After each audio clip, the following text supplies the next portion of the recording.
All right, pro wrestling fanatics, welcome back to another exciting installment of the 10 count. Hey, and hopefully, what's not going to happen to me here in the great state of the OHIO, but hopefully to you on this week's show, is that you get blown away. Yeah, pause. Big storms heading this way. As I told you, the sooner we can get to record, the better. Yeah, what the hell's going on over there in Ohio? You guys getting tornadoes? The hell's going on? Ah, man, it's the Midwest, baby. It is the best, but it is the Midwest, and we deal with all sorts of fun and fantastic weather, especially this time of year. But hey, speaking of tornadoes, we have got 10 big topics, 10 big conversations to tornado our way through. To kick things off on this week's episode of the 10 Count Posse. Man, it seems that since we have started this little adventure that we've come up with here, man, somehow your boy keeps finding his way back into the headlines. He loves when you're talking about him. In this case, maybe not, definitely not so much as there's so much heat around him. But the old wifey poo, Linda Hogan, having a mental health meltdown on social media this past week. Just real quick to run down for those out there, Linda took to her social media platforms. You could just tell, man. She had just recently experienced like a botched Botox. She did not look well, no makeup. Absolutely looked devastated. Pretty much unloading that her family has been destroyed.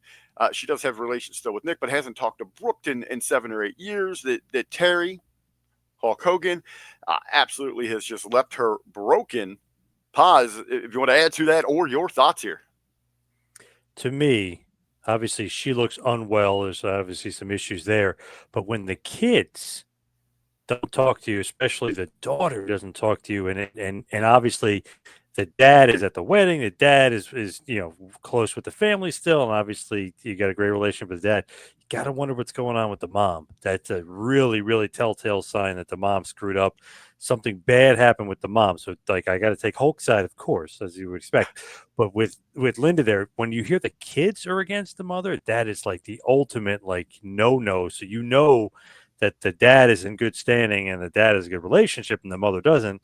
Obviously it's the mother's fault. She did something wrong, whether it was abuse or whatever it was, or slept with her friend who is her the daughter's age, dating somebody 20 years younger. You're dating your basically your daughter's friend. I mean, just really weird, crazy stuff. And obviously she's to blame there. No relationship with the kid. That's all in the mom. I, uh, I you're going to that deep look at the actual family dynamic. So I didn't realize that Hogan still had any kind of interaction with Brooke. I thought she kind of removed herself from the entire situation, which told me that Brooke was ready to put the entire Carney lifestyle behind her, a professional wrestling. I mean, the King Carney was always Hulk Hogan at the top of the mountain, knew how to play the game for better or for worse. To me, that is what this exactly screams of from Linda Hogan, who realizes that she has been far removed from that spotlight where the others are still getting a little bit of shine, especially the Hulkster, again, for better or worse. But Linda realizes she has been not just left out, but left behind. And this is a desperate cry for attention in today's age. Hey, man, it's sad to say this, but the victim card, especially right now when you're getting on that heat train that Hogan's got following him around, that's what she's looking for. This is her. She knows how to work. She is a worker. She was the wife of the top worker in professional wrestling, the guy that knows politics. Hell, you could argue that invented the game, how he's, remained at the top for so many years. This is her. This isn't a cry for help. This is a cry for attention. Hulk was just at Brooke's wedding not that long ago. So Hulk and Brooke have a very good relationship. So obviously she's a worker and she's maybe working it because she sees Hulk's getting a lot of heat here. But no, I'm not buying anything from that side of the camp at all. Well, let's talk, shift some gears here, talk about cry for attention, possibly. WWE wrapping up their Euro tour, their European tour there. They've been over there for a couple of weeks now, almost a month, correct? But one of the things, in the grading here, we'll look at the quality of shows, um, the enthusiasm, the build that we've got there, but also a big part of when they go over to the drink is the fan interaction. man, and each and every show turns into a sing along. When you kind of incorporate all the ins and outs of professional wrestling, and when we look at successful shows and events, Boz, how would you grade this European tour, or maybe overall when they go across the drink? I'd grade it pretty high. I don't know about like giving it like an A plus or anything, but I would grade it pretty high just because I'm reading, WrestleTick and all the different sites where they give you the ticket information. Pretty much all sold out. They all did pretty well. The crowd is really enthusiastic, so I give it a very high grade, maybe even an A, just for like money making business side of things. But I know a friend of mine was messaging me even this morning that he hates the European crowds. He doesn't like the sing alongs. He doesn't like that. He's like almost like you got to make sure the show is taped because they're going to sing for like 5 minutes, which is going to eat up 5 minutes of time. So I can kind of see his point, but I don't know. I said, hey, come on, it's sold out. Let the fans be happy. Let them do whatever they want. Yeah, maybe saying Roman Reigns for 5 minutes, might be a little bit of overkill, but I don't know. I gotta give it to them that they sold out those shows. They made a shit ton of money, so I don't know. I can't complain. There are a few points that you make there, Paz, that are undisputed. You can't argue. One, financial grand slam for WWE. Yep. They're selling out all of those arenas, all the other special attractions there. I mean, you got to imagine. I can't wait for the quarterlies to see the boost that we got from, just like the merchandise sales as well. All those little Yeah. bonuses that we're going to see from the round that they made there in Europe. Again, the enthusiasm, you can't deny that they're hungry for professional wrestling. They love it on that highest level. They love that spectacle when they're making a tour, no matter what country they're in, night out. Simply amazing. Also, to that business side, what a great arsenal you have of video library of for when WWE is going to other maybe potential networks or sponsors, advertisers to say, look at this interaction, look at this excitement that we get from our fans engaging with our program. If we can translate that into them and your product, what a major selling point. But I do have to agree. Now, I've had some friends, international friends, Jimmy T. We were just on a Smack Attack recording yesterday, Yeah. and he was giving it to me. He's Australian. He's like, "Oh, you Americans, you're so cocky about this. You think it should be your way or no way or the highway." I do enjoy some of the fan interaction when they're over in Europe, but as you said, a bit overkill. There needs to be times where we can tone this thing back, or as when things start to go maybe off the tracks inside the show, they'll hijack it there, which will kind of take away from the build and what we're supposed to get going forward. So, Paz, with going forward, right now we're on the road to WrestleMania, which should be the most exciting time of the year. We've got a lot of quote unquote supposed stars on this card. Paz, do you feel that the excitement is there for WrestleMania 41? Maybe it started somewhere. Maybe it started a little high. It's dipped. It's roller coastered. Where are we at now with just under a month to go to WrestleMania and fan excitement? To me, I don't know. I'm pretty excited. I think it's pretty good. I mean, I got nothing to complain about. I know a lot of people are saying otherwise, and perhaps it is because of the European tour that it's kind of dipped a little bit in excitement because it's almost like you're getting like only a tiny bit of storyline advancement with the overseas stuff rather than going full bore and really kicking into gear, which they probably will when they get right back in the States. That's my mindset anyway, that they're going to kick it back into gear, they're going to fill up the card, they're going to start really enhancing some of the storylines.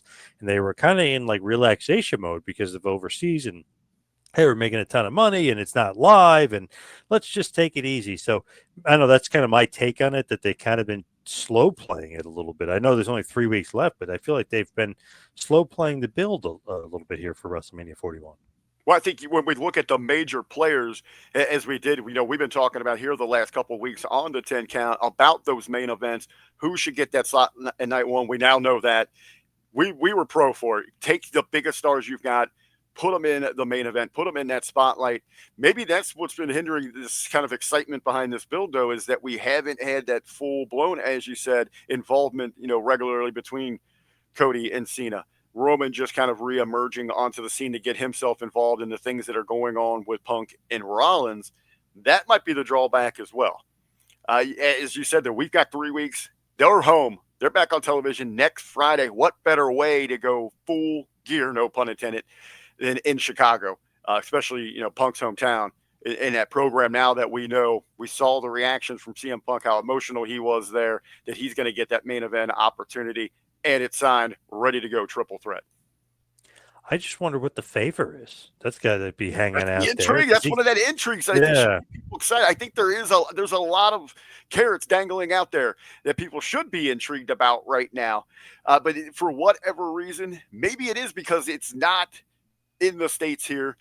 And there is a little delay. We are talking about the fan interaction. There's other distractors instead of just the matches themselves. So maybe when they get back stateside on our roads to Vegas, maybe we will be. You'll see a bigger, more enthusiastic boom across the social media there.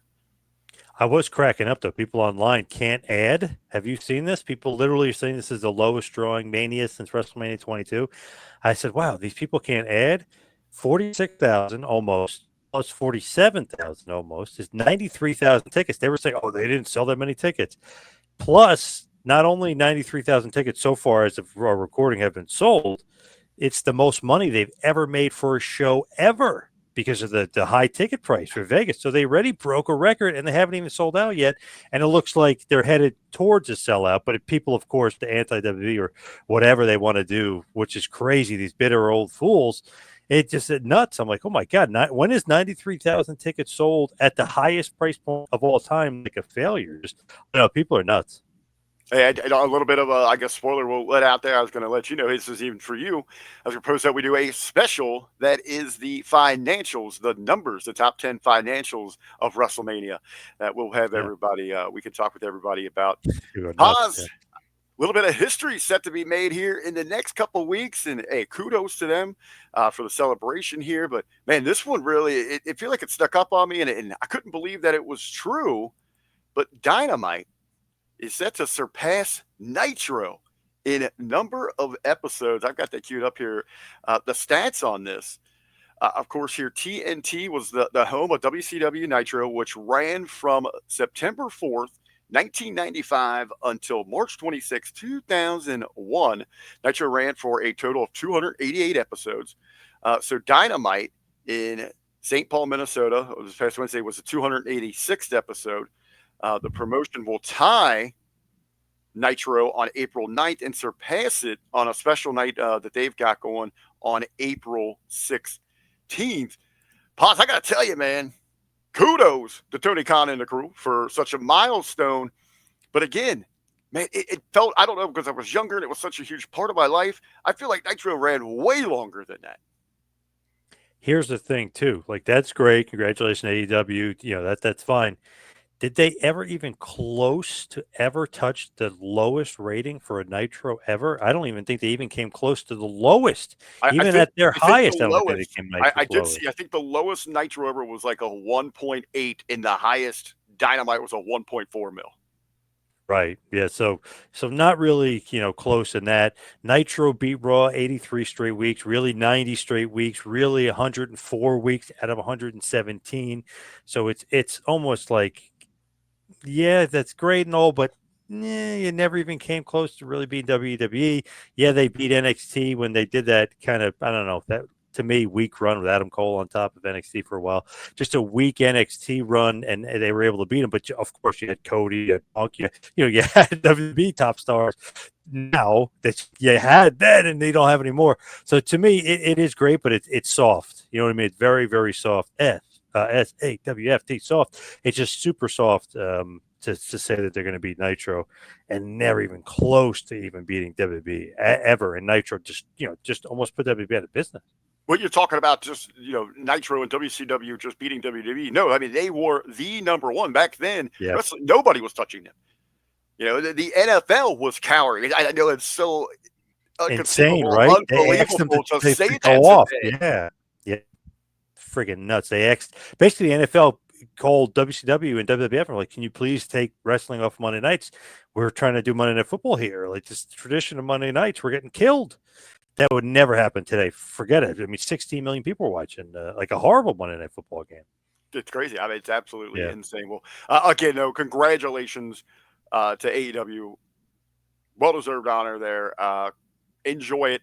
Maybe a little bit of a hurt, a little bit of a loss to AEW though the past week that we saw the news of Soraya is going to. She says, "See ya."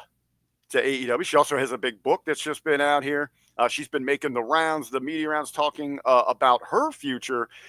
She got some big plans, but she's not ruling out a return, potential return to WWE. Would maybe like another shot there.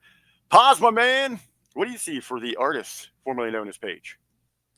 If you're WB and, if I was them too, I would sign her very, very soon. Like in an instant, I would sign her. She still looks like $1 million, maybe in the best shape she's ever been in. She just looks great. Um, I don't really care about the in-ring stuff as much. I know obviously she can still cut a promo, but just the fact that she's still young, she's a WWE product, you know what I mean? You made that movie about her life, which was a WWE kind of movie. I would sign her in an instant. I don't even care if you're going to have her wrestle all the time. Just have her be a character, have her, maybe in NXT, just making spots. Then obviously do WWE Raw or SmackDown. I would sign her immediately. Well, you had mentioned, the ties to The Rock. Maybe will he have some interest, some influence in bringing her back into the fold, into the company? As you said, she does have a lot of things going on.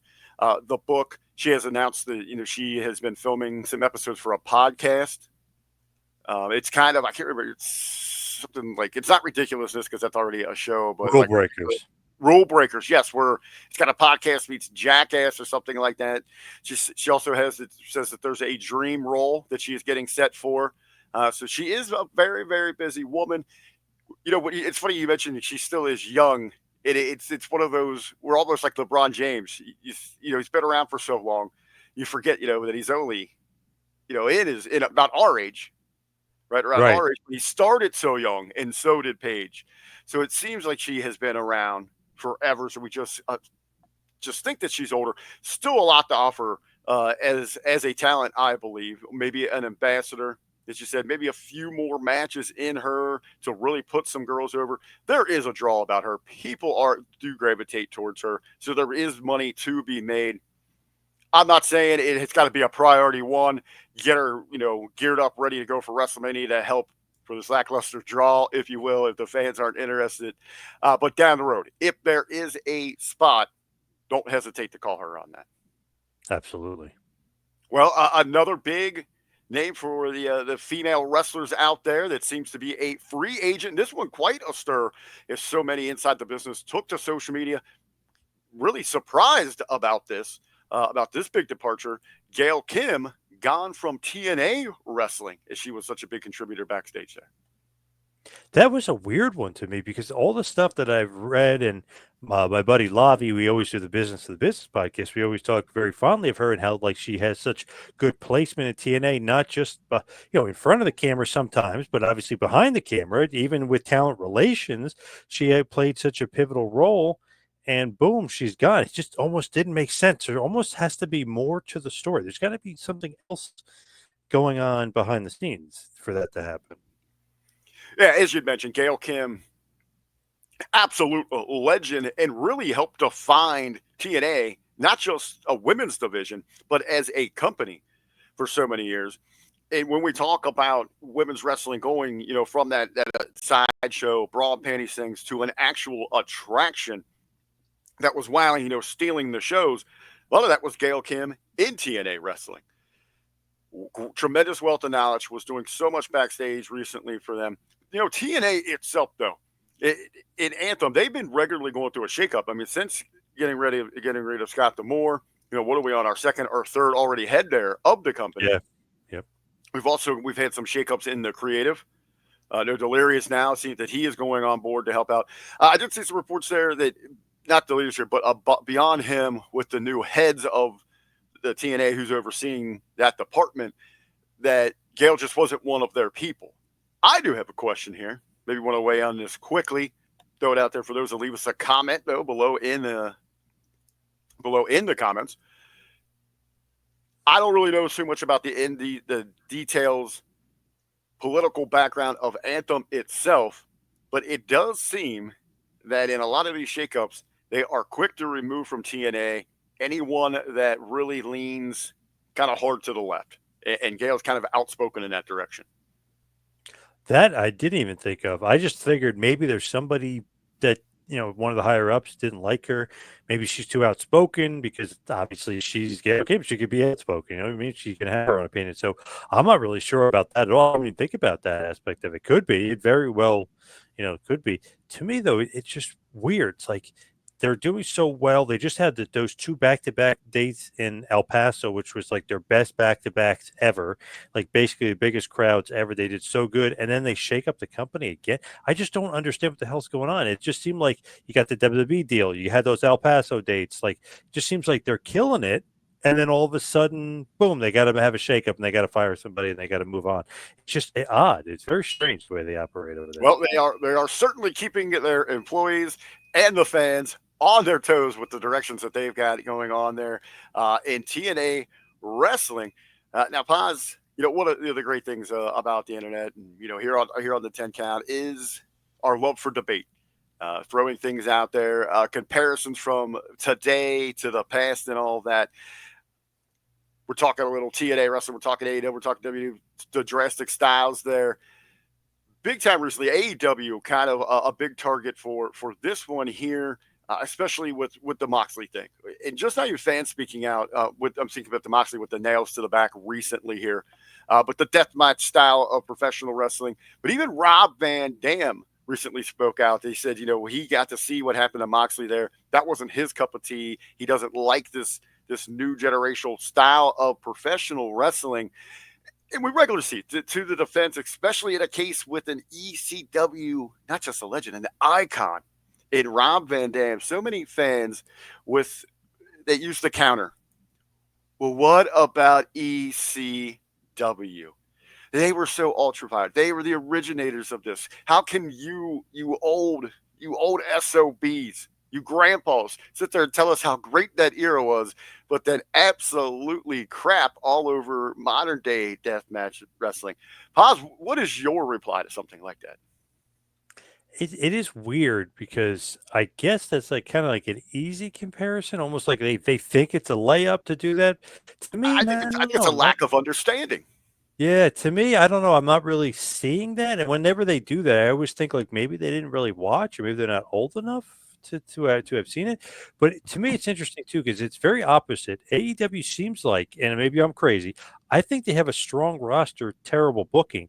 ECW, not a great roster, good booking. So it's like the opposite, really, if you think about it. ECW and AEW really don't really have a lot of parallels. I know they did some obviously extreme stuff, but like the nails and stuff and the syringe, the drinking of the blood, they never like took it that far. That's more like CZW than ECW to me.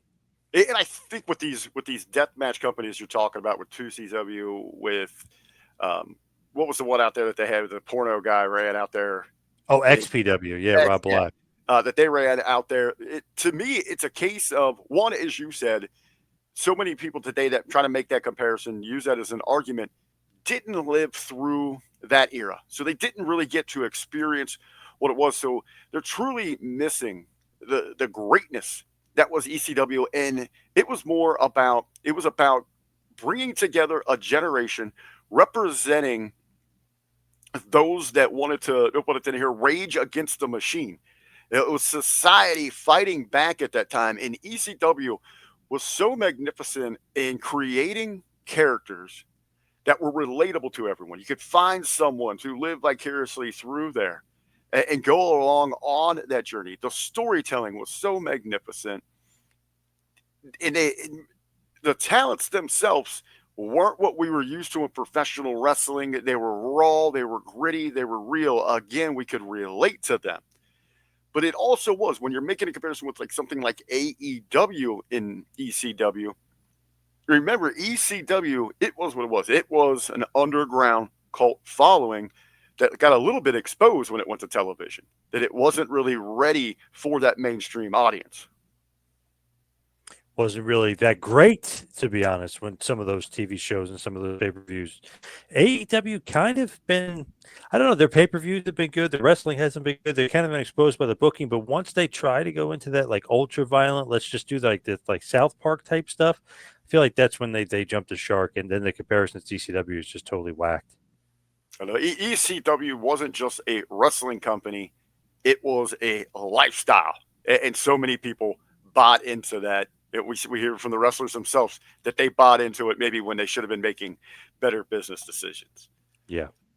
Well, pause. Hey, we've been closing out our shows each week by bringing up some of our favorite WrestleMania moments, looking at the all time greats in the history of the event. Apparently, somebody was listening to us last week because, hey, we gave that rub. We were talking about the greatest matches of all time. And lo and behold, this week, WWE announcing that they're going to put a match in, and it was our pick. Obviously, come on, if you're going to pick any match to go in for a match into the Hall of Fame, Bret Hart, Steve Austin, WrestleMania 13. Arguably the greatest. Paz, I do want to get your take on this, though. Your thoughts on now that we're including matches instead of just individuals, tag teams, and factions into the WWE Hall of Fame. Pretty cool idea. I know UFC's been doing that for a while, and I heard that somebody from USC recommended that to WWE, and WWE basically took it and was like, "That's a great idea. We're going to do it." So basically, kudos to UFC and kudos to WWE for kind of saying that's a great idea. But can you get a better match than Austin versus Hart, WrestleMania 13? I don't think so. Arguably the greatest WrestleMania match of all time. To many people, it is the greatest WrestleMania match of all time. So perfect starting point. I love that they're doing this. I love that they're putting matches in, especially when they're not going to induct a lot of the dead wrestlers, or they'll only do one dead wrestler per year, and they don't want to, kind of go overkill on that. Then it's great to get two guys that are still alive, that are two huge names in WWE history, to do the absolute best, and one of the greatest matches. Awesome to honor it. Great idea. You talk about setting the bar high. You're going with number one. So we said arguably the greatest. Back your head here. Speculate on this for a minute. Think they stayed away from the slam that set everything up because there's all the heat here on your boy. But hey, I do gotta agree with you, Paz. I'm okay with this thing, but I would hope that this would push the company to actually now create a physical Hall of Fame, a destination for fans. If that be it hooking up with one of these amusement parks, Universal would be a great location for something like that, or these wheeling and dealing, all these business happenings out in Vegas for WrestleMania week. We say they're moving NXT out there. You've got that UFC home base. Let's come up with a destination for tourists and fans to head upon a city to partake in all of this awesomeness that is professional wrestling history. Because having these matches, this screams something where you got interactive attractions. Would be a great idea. I would do it, especially maybe Vegas, maybe Florida. I would prefer Florida, but yeah, either or probably works. Well, that's just because you're an East Coast guy. It's easy for us Yeah. to get down there. I'm going to go to Vegas, baby. I'm going to Vegas. And when I get there, I'm going to make the grandest of entrances. And that's our big WrestleMania topic this week as we are just a few weeks away. Mr. John Paz, what is your pick for the greatest WrestleMania entrance of all time? I'm thinking very simply, and it was great. WrestleMania 8. I know people would maybe disagree. When Hogan comes out and they think it's his last match, they think it's his last Mania match, and he comes out and he just puts the hand on the hips, and you get that long camera angle, very simple, nothing crazy, nothing overdone. And they take and he takes the look around, he just soaks it in of the 70,000 people that are there in Indianapolis, and he's just soaking it in. But I love the long camera, and I love the standing on the hips and looking around. He kind of did the same thing WrestleMania 7 too, which was great. But I love that entrance WrestleMania 8, and I love Undertaker WrestleMania 36. Now that we're dead, Metallica, him coming in on the bike. I thought that was one of the coolest, if not the coolest, entrances they could ever do. Like, that was just awesome. All right, my shout out is not a single entrance, but going back in the day, I used to love the little rings that they would ride Yes. Yes. to the big ring there. Those things were awesome. Hey, if we get a physical Hall of Fame, we need a bumper cars with those little rings in there. But my pick for the single greatest WrestleMania entrance of all time, and how can you freaking beat this? It's Rusev Day, and he rides in on a freaking tank. You can't beat that. And him and Lana, supposedly, yeah. Knocking little boots in that tank beforehand. Hey, now they've Yes. renewed their vows. Maybe they'll get around to inside one of those things. Well, Pops, we are up against it. It means, you know what that means. It is time for the pro wrestling pop of the week. And we got a lot of badasses in professional wrestling. We've got hell, we got a lot of just badasses in the world, but I want everybody to know that you will never be as badass as these two right here. Yeah, Bam Nice. Bam and Vader enjoying an ice cold one. That is your badass pro wrestling pop of the week, pro wrestling fanatics. We will see you right back here next week. I mean, Media YouTube, the two-man power trip outlets. For now, that is it for this week's episode of the 10 Count.